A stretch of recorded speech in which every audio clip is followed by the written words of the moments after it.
Good morning, guys. Today we're going to work on a little project for long-term sustainability with the meat source. We're actually going to smoke some venison meat that we have here. So I've been working on this. I'm just cutting it in some small strips here. And it's going to take a little while to smoke it, but we're going to go through the whole process of actually how to smoke meat.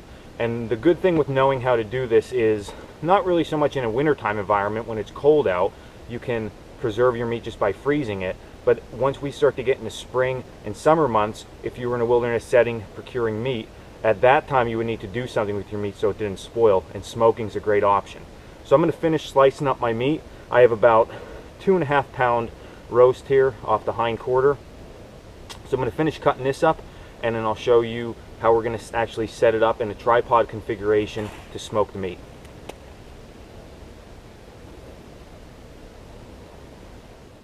Okay guys, so I wanted to show you the basic setup that we're going to be using. I have a tripod here over my fire pit.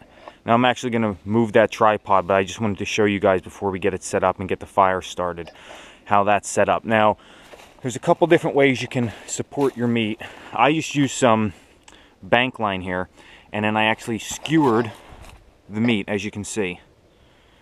Okay, now I have a top shelf here and a bottom, so if I need to rotate, I can. I still have a little bit more meat I need to put out, and then I'm going to start a fire underneath it with of course normal wood to get it going. But you don't want to cook the meat, you want to smoke the meat. So to do that, what I'm going to do is get punky wood, and punky wood's just a real soft, spongy type wood that has a lot of moisture and dampness in it to get a lot of good smoke. And you want to find something that's not an evergreen, because there's a lot of resins and stuff, and that'll make your meat taste absolutely horrible. So you want to find something like a hickory or something like that that's real punky and work with that. So once we get the fire underneath going and the smoke starts by putting on the punky wood, we're actually going to close that. And I'm going to readjust the camera here and show you how I'm actually going to do that to trap that smoke in there. Okay guys, so like I said, my meat would be hanging here, and I'm just going to take this older wool blanket, and I'm actually going to just drape this and wrap it around the area that we're going to be smoking, just like this. Okay, and that smoke will bellow up underneath. Now what you don't want to do is you don't want to have big flames, because of number one, you have the blanket close to the heat source and the smoke, but second, you're going to you just want that smoke to bellow up and through. Okay guys, so I have my tripod wrapped with my wool blanket, and inside of course is all the meat, and as you can tell there's a ton of smoke with this.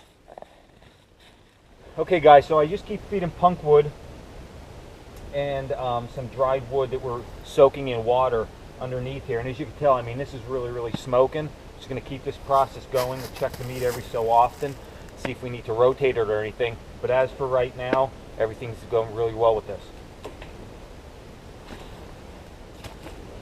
Okay, so this meat has been smoking now for probably about 3 hours, and some of the thinner stuff in here is already dried, so that's good to go. I'm going to actually take this off.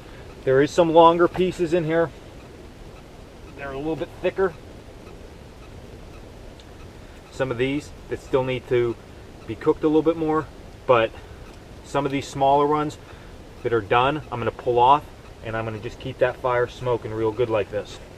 So I'll go through the meat and pull it off, and then that meat will be preserved. Pardon the smoke there. This meat will be preserved, and it's good to go. Throw it in your pack and eat it whenever you're out. So you don't want to overcook this, because if you cook it too much, it's going to get real dry and almost chalky. So you want to cook it just if there's no moisture left in it, almost like a beef jerky. Now you could season this. I didn't season this with anything, so it's just plain old beef, well, deer, I'm sorry,